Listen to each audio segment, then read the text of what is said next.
Today on Public Eye News, unemployment benefits are set to expand next week. But first, we'll have everything you need to know about an annual $1.5 million donation coming to Lake Superior State's hockey program. Coming up, Charlie Anderson will have your weather forecast, including details about the current ice storm warning. Later, Dylan will have your sports report. I'm Beck Burley. And I'm Bianca Kroll, and this is Public Eye News.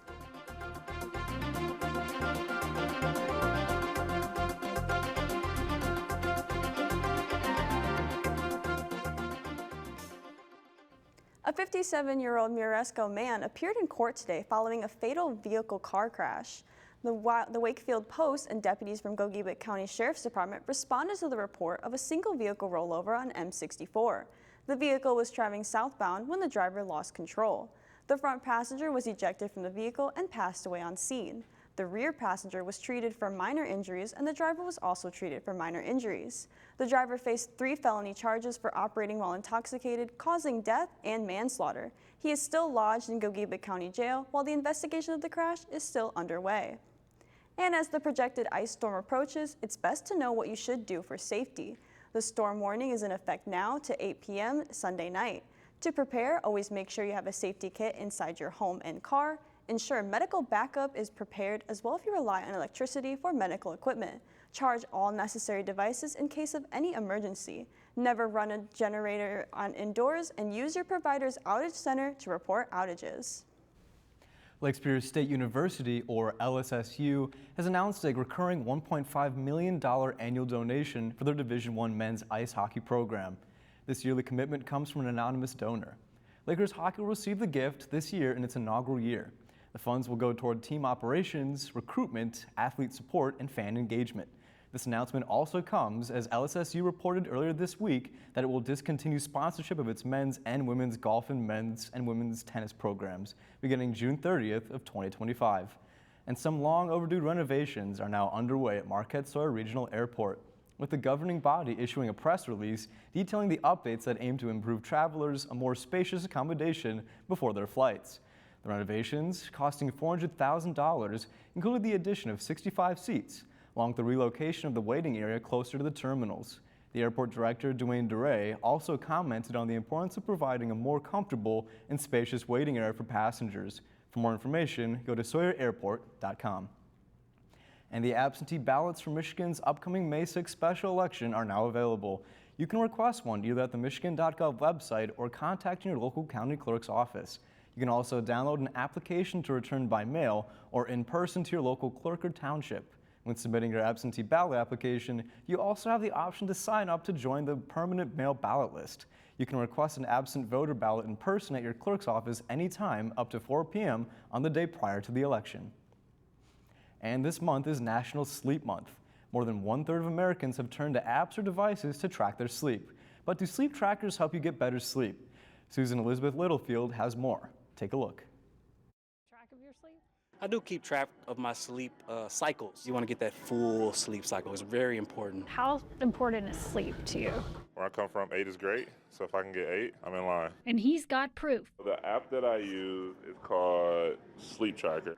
Today, I got 9 hours and 30 minutes worth of sleep. Whether it's the Apple Watch, the Fitbit, the Oura Ring, or apps, 35% of Americans are tracking sleep. That's according to the American Academy of Sleep Medicine. Dr. Seema Khosla says even she doesn't know exactly how the apps track sleep, as it's proprietary information. But they're getting more specialized, like Apple's new sleep apnea sensor. Are these sleep trackers accurate? So it's a very, very competitive industry, right? So is Apple the same as Fitbit, the same as Garmin? No. Still, Dr. Kuzla says she consistently sees correlations in the device data and her sleep lab data. As for the device users, a survey shows 77% of them say sleep trackers are helpful. Do you think these devices lead to better sleep? I think a lot of it depends on why you used it. So if you used it because you're worried about snoring, and then you do a test and you find out you have sleep apnea, and then you get on treatment, then yeah, I think that improves your sleep. For anyone out there thinking, should I get a sleep tracker? Does it matter? I think if you're worried about your sleep, like for example, if you're snoring and your sleep is not restorative, don't wait for the tracker, go get that evaluated. We always want to bring it back to what you are experiencing. So whether they flag a problem or keep you accountable, she says devices can bring a sense of peace. Susan Elizabeth Littlefield, CBS News. No, don't touch that dial. We'll be back with your weather and statewide news after this break. This is the time of the year when you think of the Final Four, but we have the real Final Four, the semifinals in High School Bowl. In our first semifinal match this week, Gwynn takes on Ironwood. Hi, I'm Jim Koski, and then in our other Final Four matchup, Sault Ste. Marie goes up against Escanaba. That's coming up this week, the semifinals on High School Bowl.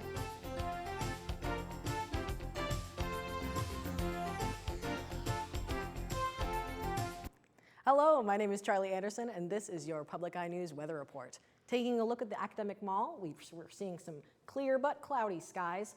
The snow is all melting, and people are walking right along to class. Taking a look at the map, starting in Houghton, it's looking pretty cloudy across the UP today. Starting in Houghton, it's 30 degrees. Ironwood is looking a little warmer with a nice 44 degrees. Iron Mountain, a little bit of sun peeking through, is at 36 degrees. And Menominee is at 36. Moving over to our west side of the board, starting with Escanaba at 37 degrees, Manistee at 33, Sault Ste. Marie at 30, and our beautiful Marquette at 32 degrees and cloudy. Looking at the current conditions for Marquette, the winds are coming from the east-northeast at 12 miles per hour, and the barometric pressure is a 29.87 inches and falling. Looking at tonight, we're going to look at some freezing rain from now until Sunday at 8 p.m. with a low of 27 degrees and the winds coming from northeast at 15 miles per hour. The moon phase is going to be a waning crescent. Looking at tomorrow's weather report, it's going to be a rain and snow mix with a high of 31 degrees, a low of 27 degrees, and the winds coming at northeast at 16 miles per hour. Looking through the week ahead, Sunday is going to be snowy with a high of 30 and a low of 22 degrees. Monday is coming in at a high of 27 with a low of 14 at partly sunny. And Tuesday is a high of 35, a low of 25 with partly sunny skies. Shooting back over to the desk. Well, thank you, Charlie, for that weather update. I'm glad the sun is trying to peek out just a little bit. Now moving into our statewide news. Changes are set to take place to change unemployment benefits for Michigan residents. The new law will increase the maximum benefit amount by $84 a week and extend the maximum time benefits can be collected to 26 weeks. The new claims filed will see the maximum weekly benefit from $362 to $446 this year, the amount of each dependent from $6 to $1,266 each this year, and the treasurer will set weekly benefit amounts. These changes were signed in December by Governor Gretchen Whitmer, but did not go into immediate effect. The benefit adjustments will apply retroactively, dating back to January 1st, though. The new law will go into effect April 2nd of this year.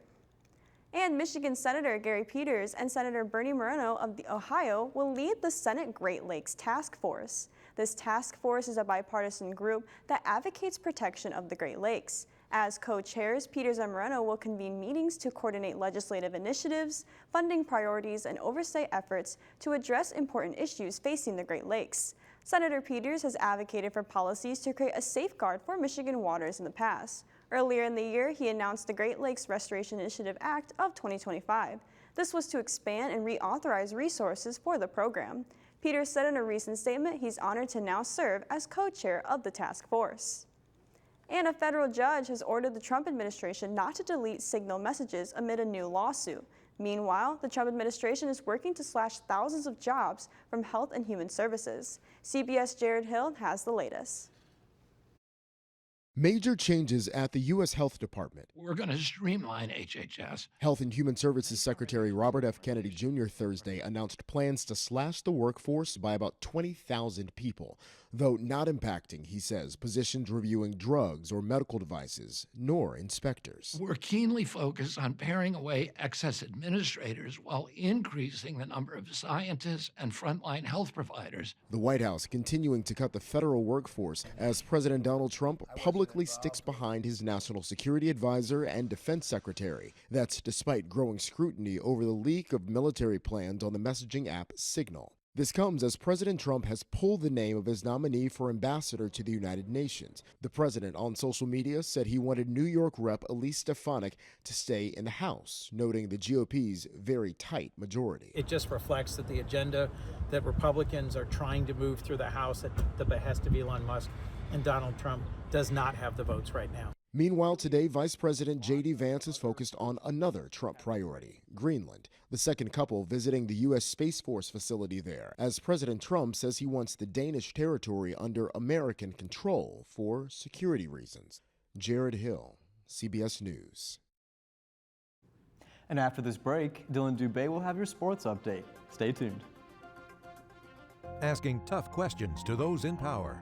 Should Democrats supply their votes if it means avoiding a government shutdown? Russia right now has you outmanned, outgunned. Is it time to think about a settlement? And covering events as they unfold. 8 soldiers died in the second deadliest attack on Israeli forces of the war. To see so many deaths in one place, it's not humanity. PBS NewsHour and PBS News Weekend, every night on PBS and streaming. Welcome back. I'm Dylan Dubé here with your Sports Breakdown. Kicking things off, the NMU's women's lacrosse team will take on Davenport University tonight at the Dome. The Wildcats are coming off a 20-1 demolition of the SVSU Cardinals and are looking to continue their mean streak. Davenport University is currently 5-2, those last 5 games coming as a 5-game win streak. The Green and Gold will be looking to Josie Lakoski and Hannah Jabas' attacking prowess so that they can keep up with Davenport's high-octane offense and pounce on the opportunity to improve to 2-0 in the conference. The Cats will want to gain the confidence of a win tonight as it will take on the reigning GLIAC champions, Grand Valley State, Sunday. NMU has never garnered a W against Grand Valley in the program's history. However, they are looking to fix that this weekend. And taking a lookie at the pitch, NMU's men's soccer program will be hosting a series of spring exhibition matches tomorrow. The Cats will be lacing their cleats this weekend as they host a doubleheader against the Madison College Wolfpack, as well as the Bryant and Stratton Bobcats. Both games will take place in the Superior Dome, and attendance is free for all interested in attending. NMU will take on Madison College, who are coming off a respectable 10-5-2 season, to open things up at 1 p.m. And shortly after, at 4:30, it'll be a battle of the felines as the Wildcats take on the Bobcats, who are coming off a 5-7-5 season, to close out the Knights and the springtime stage. Now taking a look at some NCAA hoops, the second round of March Madness Sweet 16 games continue tonight with some of the most electric matchups of the tournament so far. The University of Michigan Wolverines will be taking on the Auburn Tigers in an opportunity to knock off a #1 seed and bust some brackets. The Wolverines will be leaning on the physical dominance and playmaking ability of Vladislav Golden, who has been averaging 16.8 points and 6.9 rebounds per game. As both teams, is projected to be a tight game as both teams are 7-3 in their previous 10 games against tough opponents. For the Green and White, they check in tonight with the head coach Tom Izzo's 16th career Sweet 16 appearance, now tied for the 5th most in NCAA history. Ole Miss will be waiting for the Spartans, with the Rebels riding high off an upset over the 3 Iowa State Cyclones in the round of 32. Tip-off is tonight in Atlanta, with the Spartans kicking things off at 7 p.m. and the Wolverines following their game at 9 p.m. That's all I have for that sports report. Now back to Beck and Bianca at the desk. Well, thank you for that sports update, Dylan. I'm pretty excited to see where March Madness takes us. I will be rooting for the Wolverines. Go blue all the way. What about you? Sounds like you got a really good bracket there, and I definitely agree Michigan is the team. But I hear you have one more story for us today. I do. Let's jump right in. And the Meltdown event taking place at Teal Lake is taking place soon. The contest asks participants to guess the exact day and time that the replica mine shaft head will sink into the Teal Lake of Negaunee to the best of their ability. Entries are $5 and will conclude April 1st. The closest entry will win 50% of the contest net proceeds. And that's all the time we have here at Public Eye News. I'm Bianca Kroll. And I'm Beck Burley. And we'll see you next week.